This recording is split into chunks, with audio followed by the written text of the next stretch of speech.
We have abundance of rodents and animals that run in and out of the house.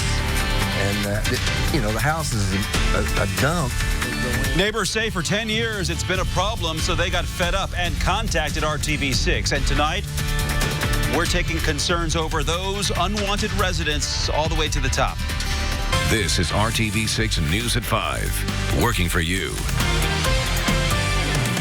Good evening, I'm Amanda Stern-Tino. And I'm Mark Mullins. Tonight, RTV6 is getting answers to a problem that impacts families all across the city. Vacant, abandoned homes are not just an eyesore, but they can also pose health and safety concerns. An Eastside couple says they have complained for years about a home right next door, and the home is only getting worse. RTV6's Nicole Griffin is finding out what's being done. The trees that surround this home on Tuxedo Street are so overgrown that when we first pulled up to cover this story today, we could barely even see the house. I also saw a stray cat running through one of the holes of the foundation. The couple who lives right next door says this has been a problem for many years, and they want the city to tear it down. You know, you can look here at the front of the house here. The windows are all broken, knocked out. There's trees growing out of the house. For 17 years, Scott Harvey has lived off Tuxedo Street on the east side. He says ever since his neighbor moved out of the home next door, things have gone downhill. The house, which is now owned by the city of Indianapolis, is abandoned. Harvey says it's an eyesore. You see a mattress pushed up against an open window. Parts of the house are falling apart, and the yard is full of trash. But Harvey says these are not his only concerns. Well, right now there's two gigantic groundhogs that are residents over there, and they have a little family of 3 little ones now. I've seen possums and raccoons and all kinds of cats go in and out of it. And I have grandchildren that come over on the weekend, and I'm so scared that one of them's going to get bit or hurt by these animals. City records show complaints about the house dating back to 2011, each case showing it's been inspected and closed. I'm taking Harvey's concerns to the city again, and a spokesman with the Department of Business and Neighborhood Services is contacting the proper agencies about the stray cats, wildlife, and concerns over the bricks falling off his home. But it does not look like the house will be torn down. That is because it's in the process of being sold. Details coming up tonight at 6 o'clock and the timeline the buyers will have to rehab the home. Working for you on the east side, Nicole Griffin, RTV6. Thank you, Nicole, for that. So to give you a little bit of insight on what working for you means, RTV6's news team decided to pursue this story after this couple reached out to us on Facebook with their problem. Nicole spotted the message and we went from there. And when we see people struggling with an issue, and remember these people have been looking at the abandoned house for a decade, we push ourselves to use the power of the camera and the microphone to get changes made for the better. So if you are frustrated with an issue or you feel like there's something you can't get solved, you can reach out to RTV6. Connect with us on Facebook, give us a call, or send us a message at workingforyou@rtv6.com. Investigators in Morgan County are wrapping up a very tough day after a 2-year-old boy got hold of his mother's gun and shot himself to death. That boy has been identified as Anthony Jones of Indianapolis. This happened on North Kitchen Road in Morgan County this morning. The sheriff's office says a woman and her son were in a home house sitting. The mother told investigators she had gone to the bathroom while the boy was watching TV, and she heard a gunshot while she was in the other room, coming in to find him shot. She said Anthony found her unsecured handgun, which accidentally discharged. Obviously, you should keep your firearms secured and in a safe location. Things like this happen. It's tough on investigators. It's tough on the family and the friends and the neighbors. And we don't know exactly where the gun was when the boy found it. An autopsy is scheduled for tomorrow, and the investigation is ongoing. Coming up at 6, we will take a broader look at gun safety and how you can secure your firearms to keep your home secure. Today, the trial continues for the woman accused of driving past the stop arm of a school bus, killing 3 children last year in Fulton County. And today, the courtroom heard from the pathologist who performed the autopsies on them in October 2018. Alyssa Shepard is accused of hitting and killing 6-year-old twins Mason and Xavier Engel and their 9-year-old sister Olivia Stahl. Today, our news gathering partners WROI Giant FM Radio sat down with Olivia's father, Michael Stahl. Stahl says he appreciates the community's community's support, but wants everyone to keep the discussion clean and civil.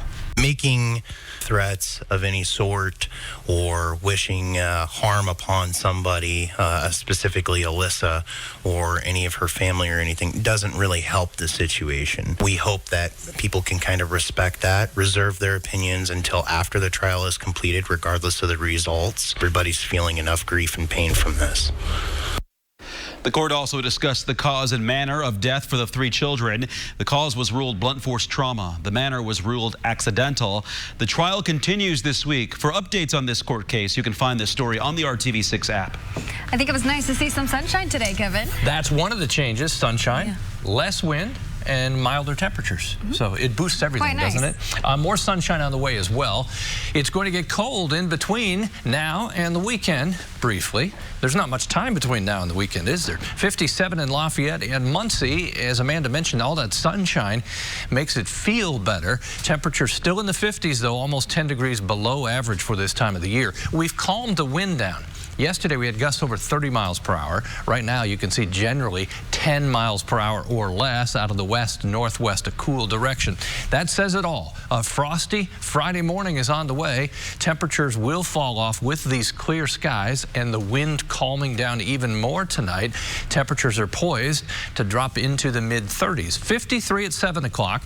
By 10, 47. And when you wake up tomorrow morning, temperatures in the mid-30s, in some cases a little cooler than that in outlying areas.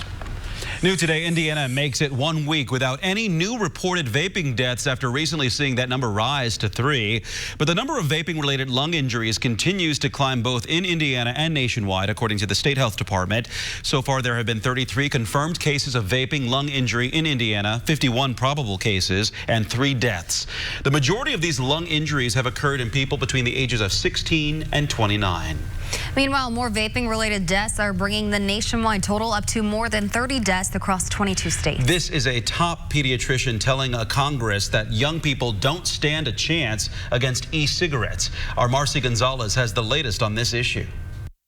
A steady and concerning rise in the number of vaping-related lung illnesses. The CDC releasing updated numbers showing 33 deaths linked to e-cigarette use and nearly 1,500 people across the country sickened.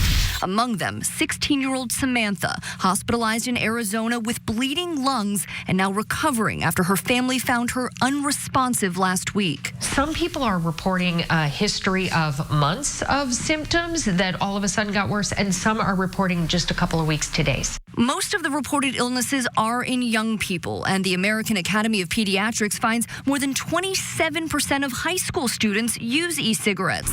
Tobacco prevention expert Dr. Suzanne Tansky bringing the alarming reality to Congress, testifying that high levels of nicotine in vape pens and e-cigarette products are leaving teenagers with overwhelming addictions. In speaking with my patients, they admit they are indeed vaping throughout the night. This is something I've not seen with adolescent cigarette users. Experts warn that many young users are being lured by fruity flavors in some vaping products. The Trump administration vowing to ban the sale of all flavored e-cigarettes. And now the largest e-cigarette company, Juul, announcing while it will continue to sell its menthol and mint products, its other flavors are now being discontinued. And while the CDC found most of the reported health issues are in people who use products containing THC, it's still unclear what is causing the lung illnesses. The CDC says it's now doing additional testing. Marcy Gonzalez, ABC News, Los Angeles. And pancreatic cancer is now proving to be just as difficult as ever to treat as Eli Lilly comes up against failure in trying to solve that puzzle. An experimental drug by the local pharmaceutical giant has failed in its phase 3 study with metastatic pancreatic cancer. Lilly says patients who used the chemotherapy combination during it did not live longer than patients who received the control drug. Lilly oncology leaders say this isn't out of the norm, saying there have been very few recent treatment advances in this kind of cancer. Only 3% of people in the U.S. live 5 years after being diagnosed with metastatic pancreatic cancer. It is the third leading cause of cancer death in the nation. RTV6 is hiring Hoosiers, scopes out jobs and learning opportunities. New today, check out the future of healthcare in Ball State's new Health Professions building. We're giving you an inside look at the new learning facility. The university says the building's design is meant to support interprofessional education and improve patient care. The nearly $63 million structure is also home to the Ball State College of Health. The university says the facility is a step in the right direction to meet the growing need for healthcare workers in Indiana. Still ahead at 5:30 on RTV6, across the Midwest, cities are trying everything to fight the opioid crisis. How one area is using a community approach and creating powerful stories in the process. Coming up on the Now Indy. But first, here at 5, it may have been 3 decades since this unbelievably deadly earthquake, but we're still feeling the effects to this day. Looking back at a natural disaster that shook the nation. Temperatures in the 50s right now with sunshine. We're on the cool side of the weather system. Look to the west. You get a hint of what our weekend will feel like. Drive at Honda of Fishers. You're watching RTV6 News at 5. Right now, the Chicago Teachers Union is on strike, with teachers holding a downtown rally today. The union's top leaders rejected the mayor and Chicago Board of Education's latest proposals. Teachers have been fighting to gain more influence over the direction of the school system. Union leaders say they are overwhelmed with demands related to staffing, class sizes, and prep time. Meanwhile, many schools have been kept open with principals and other non-union staff as a contingency plan for parents this week. All flags at Indiana should be at half staff for now as the nation mourns Baltimore Congressman and civil rights leader Elijah Cummings, who died overnight at Johns Hopkins Hospital. He was 68 years old. Cummings was first elected to the House in 1996 and most recently served as chairman of the House Oversight Committee. A lifelong resident of Baltimore, he dedicated his life to public service and fiercely defended his hometown when the president insulted Baltimore in July. His last roll call vote on Capitol Hill was over a month ago. He was said to be suffering from long-standing health challenges. He is survived by his wife and 3 children. Governor Eric Holcomb wants all flags in the state to be at half staff until sunset tomorrow. We're still keeping an eye on the escalating impeachment inquiry in Washington. Big developments today as more testimony comes forward. ABC's Mona Kosar Abdi has the latest from Washington. An astounding admission from the president's acting chief of staff. Get over it. There's going to be political influence in foreign policy. From the White House podium, Mick Mulvaney confirming what was alleged in the whistleblower's report, that the Trump administration did in fact withhold foreign aid to Ukraine as leverage to pressure the country's president, adding, however, it was to investigate Democrats and the 2016 election. What you just described is a quid pro quo. It is funding will not flow unless the investigation into the Democratic server happens as well. We do that all the time with foreign policy. The idea that vital military assistance would be withheld for such a patently political reason is a phenomenal breach of the president's duty to defend our national security. Mulvaney denied that delay had anything to do with former Vice President Joe Biden and his son Hunter, even though the White House's transcript of President Trump's July 25th phone call with Ukrainian President Vladimir Zelensky shows that Trump asked him to investigate the Bidens. And this morning, the U.S. ambassador to the European Union, Gordon Sondland,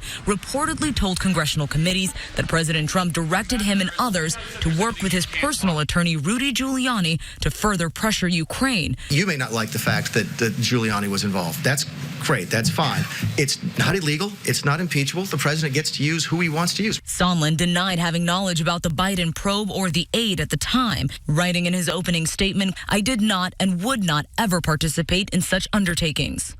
After Mulvaney's comments, the Justice Department released a statement saying, quote, if the White House was withholding aid in regards to the cooperation of any investigation at the Department of Justice, that's news to us. The DOJ then went further, saying it has never said it was investigating the DNC server.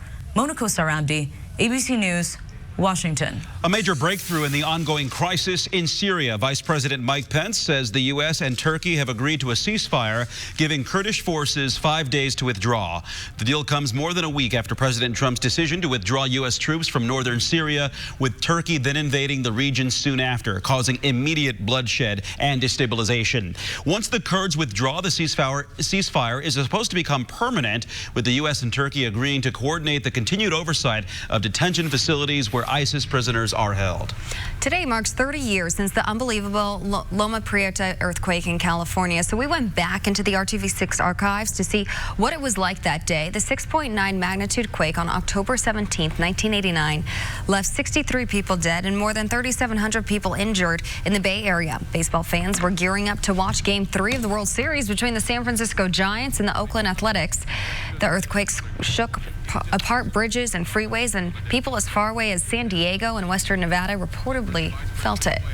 Time now for your Storm Team 6 forecast, and we're enjoying a beautiful sunny day out there today. And you're starting to see more color in the trees. You really are. And so I thought this was interesting. We can show this. This is color within a single leaf. Oh, I love that. So isn't that wild? The very top part is still all green, and then the edges It's like it's just like our transition into fall.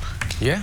Pretty much. Somewhat gradual, at times abrupt, but then we get back to some summer-like temperatures. I just thought that was cool. We'll see if the whole leaf turns colorful here in a bit. You just see dotting the landscape between the Motor Speedway and downtown. Some of the fall colors coming alive. 58 in Indy. Remember, best we could do yesterday afternoon was lower 50s, and it was windy. We had wind gusts over 30 miles per hour. We've had some gusts to 20 today, but the wind is calming down as I speak. Say hello to Nico. Love the haircut, man. He is looking good, and he's looking out the window, and he's hoping for a walk this evening. And so I'm here for you, Nico. We're going for a walk right now. Temperatures at 54 at 7 o'clock with clear skies, calm wind, and low humidity. Temperatures will drop off quickly. You want to roll that window up at some point if you're driving around. Tomorrow morning, Indianapolis about 35 degrees. Some outlying areas may be cooler than that. Skies will be clear. You need to convince the kids to go ahead and wear a coat to school in the morning. Temperature by noon, 53. And in the afternoon hours, at least we get above 60 with lots of sunshine around. Temperatures from north to south. Not much of a temperature range. We'll slowly start turning the wind direction to more of a south-southeast wind, and that will boost these temperatures even further as we get to the weekend. Friday night football. Enjoy as a fan and the players. They'll be comfortable. Temperature at the kickoff, 57, in the low 50s as the scores go final. Into the weekend, temperatures both Saturday and Sunday above average. Close to 70 Saturday, above 70 on Sunday. I'd say the chance of any rain on the Saturday is low, just 20%.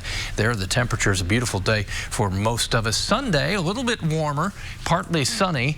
As we get to early next week, we start to focus on a stronger storm system as it sits to the west of the Mississippi River. We'll be in what we call the warm sector, which will increase our chance for thunderstorms, may bring some much needed rainfall.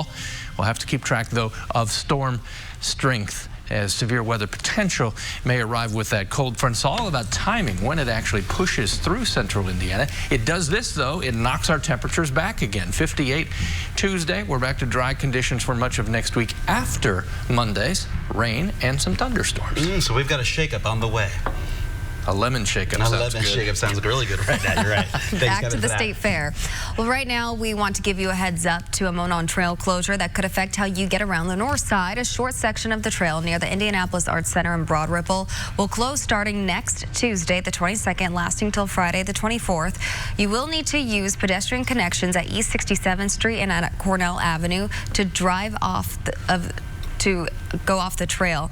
Now make sure to keep your head up and follow the signage. Crews with Indy Parks will be working on standard maintenance on the flood control infrastructure protecting neighborhoods around the White River. Now still ahead, she's accused of stabbing one of her lovers, why she says she did it all in self-defense, and why prosecutors don't believe her. Next on Court TV. And here's a live look outside from the top of the Salesforce Tower in downtown Indianapolis. This is the news at 5 on RTV6. Days from 4:30 to 7. Hello and a very good day to you. I'm Julie Grant with Court TV Live, and we're bringing you live coverage of a murder trial happening right now in the state of Wisconsin. It includes facts about very odd sexual practices, dangerous love stories, and gender dysphoria. A woman named Ezra McCandless is accused of stabbing one of her lovers to death. She says it was in self-defense. The state says it was a cold-blooded murder. Alex Woodworth was stabbed 16 times. His death was a brutal one. And we've been hearing from friends of the victim throughout the day today. They say that he was kind, caring, and loving, and that they've never seen him act violently. So did he snap on the day in question that McCandless says he tried to rape her? Or is she just a cold-blooded murderer? Well, that is what the jury will have to decide in this case, and you can count on Court TV for live updates and gavel-to-gavel live coverage from inside the courtroom. I'm Julie Grant. Now back to you in the studio. And you can learn more about other cases around the nation right now at courttv.com. RTV6's Hiring Hoosiers is all about getting you connected with resources to better your career. And there's an opportunity for you to get face-to-face with hiring companies next week. There's a National Career Fairs hiring event happening Wednesday at the Sheraton Indianapolis City Center on West Ohio Street. There will be hundreds of job opportunities, and you could get hired while at the event. That's happening from 11 to 1 on Wednesday. All new at 6 p.m. here on RTV6. A 2-year-old boy is dead after getting a hold of his mother's gun. Tonight, what local leaders are trying to do to make sure this doesn't happen again. But first on the Now, Indy, entertaining kids is a huge industry. That's why these parents are so mad they're not getting the real thing. The child star impersonator causing a ruckus right now. Next at 5:30. And a live look outside from the RTV6 tower camera showing you Monument Circle here on this Thursday. Kyle will join us next on the Now Indy with another check of your forecast. This is the news on RTV6.